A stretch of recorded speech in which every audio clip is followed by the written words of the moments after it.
Hi guys, it's Chris at Cork and Crown, back in my cider shed with some more cider to try. And we've got something from Hogan's today in Warwickshire. We've had a couple of their things before. We had the Libertine, then we had another one, can't remember what it was called, had the red label. I'll put the number on here and whatever. So if you want to have a look at that, you can. Sometimes it's good to compare these things. And here is the bottle. Hogan's Peaty Deep and Smoky Dry 100% fresh pressed cider. So we're going for about, professionally we're going for about 15 years as a business, I think. It's a family owned business, 100% juice, all that sort of stuff. What does it say on the label? Dry cider, 500ml, best served chilled, and this is chilled. It's getting colder. It's getting colder. It was nippy today. Fresh pressed in the Malvern Hills, beautiful part of the world. This personal favourite has won a shed load of awards, so rest assured you're in great company. It's challenging, full-bodied and properly dry. Tannins are the secret in creating a delicious complexity that keeps you seasoned drinkers coming back for more. Exclamation mark. A truly traditional cider, golden in colour with punchy, smoky and peaty notes to give an earthiness so wonderfully reminiscent of our rural surroundings you could almost be here with us. And wouldn't that be nice? Peaties, I don't know if it's been in like some sort of barrel, whiskey barrel or something to give it that peatiness, or it's just some a flavour that they're detecting in there. I'm not sure. Ingredients. Let's read the ingredients, because there's something I have a memory about tasting the last two ciders from these guys. So let me just check on here. Ingredients: English cider apple juice, water. Well, it's what was it? 5 point. What was it? I just said 5.8. So probably been watered back to 5.8. One assumes. Sugar. So maybe 4. Don't know why they've added sugar. Carbon dioxide. So forced carbonated. So sugar is for what they're in sugar for. It's not bottle conditioned. Not sure why there's sugar in it.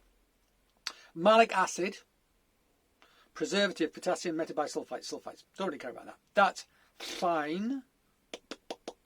Yeah. So in the past, when I've had these ciders, I've noticed I've added malic acid, and I've detected a relatively high level of acidity in there that doesn't feel natural. It doesn't feel like it's come from the apple at all.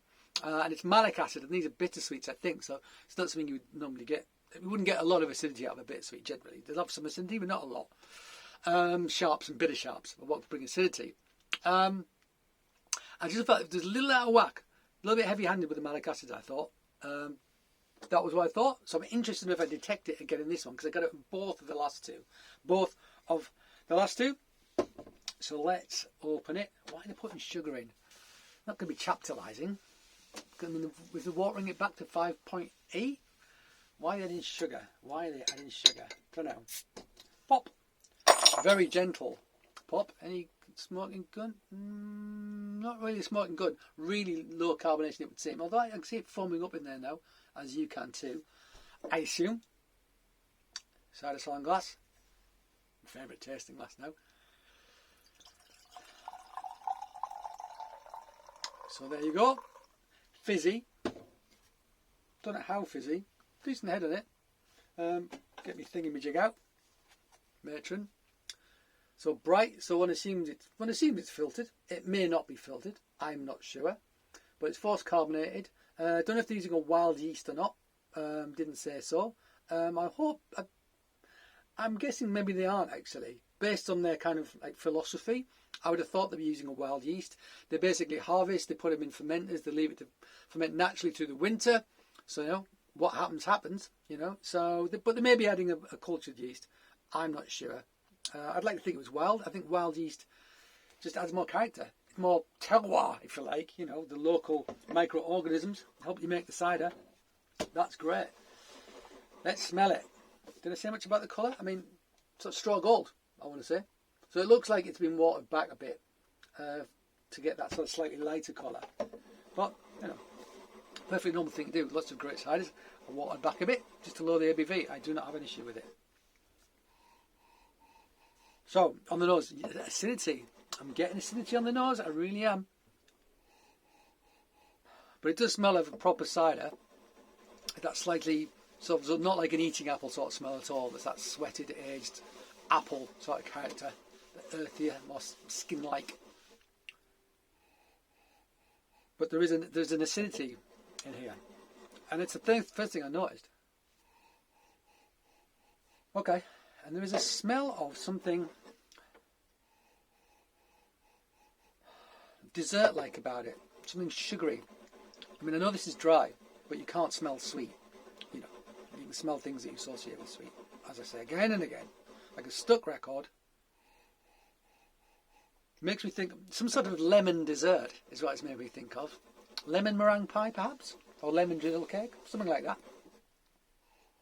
Things which I love, actually. Maybe sort of sherbety, maybe refresher, lemon sherbet, something like that. Yeah. All right, let's try this mofo.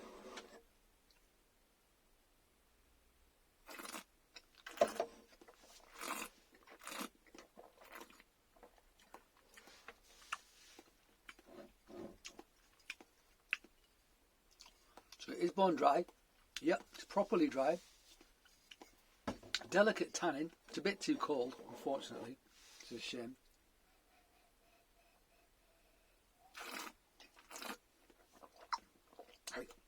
Lemon tart, tart citron. That's what a nose really made me think of now. So it's bone dry. That acidity is there again, and I think it's just this malic acid addition which they do. Which I'm not sure why. This doesn't need it. It doesn't. I don't think it needs it. I'll be honest with you. You know. Maybe they just like that sort of character. On the nose, it's getting more of that sort of earthy, traditional cider apple character. I mean, I've had more challenging ciders than this. Much more challenging. It's not that challenging. Maybe it'd be challenging for somebody who'd only ever had commercial ciders, never had a proper dry cider, because this is properly dry. But the tannins are quite delicate.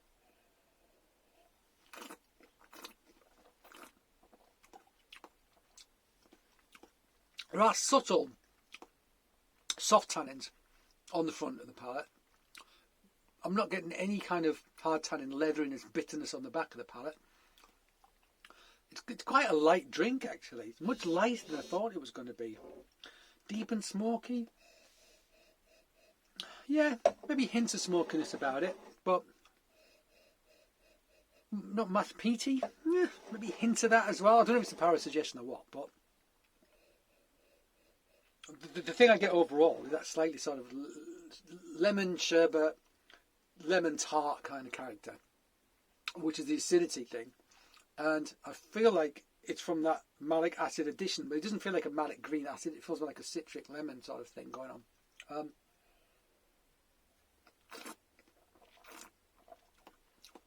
Bubbles are alright, not too fizzy. It's a pleasant drink. It is. I was expecting it to be beefier and more challenging than that, based on what it said on the bottle. I really was. And this is a much lighter, more sort of citrusy, gentle cider than I had planned. So my expectations have been completely quashed. It's tasty. I kind of wish they hadn't. I mean, if they have watered it back, I wish they hadn't. I wish they'd had just left a higher ABV, had a bit more concentration of flavour, of those apple flavours, dialed back the malic acid maybe a little bit, and then I think we'd have got something truer to the cider apples which they're using. I'm not sure if it's a wild yeast or not. It's quite fruity and clean. You know, it's quite fruit forward, which makes me think a cultured yeast, like a wine yeast or something, which will always accentuate the fruit character more than sort of wild yeast will. Yeah, I don't know the answer to this question, so I'm just postulating here. That's what I'm doing. I'm sitting here postulating. I'm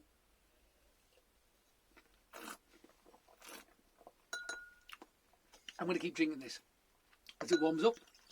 Let's see what happens. Yeah, there is some cider apple character in there, but I feel it's a little bit masked and hidden. Okay, guys, there you go. Hogan's. I always like their stuff. I always like it. I just always have a slight question mark, and it seems to be around the acidity, the acid character of their ciders. Get yourself some. Try it. If you think I'm talking bollocks, let me know. Okay, thank you for joining me in my shed. I hope you join me again. But until that time, Cheers.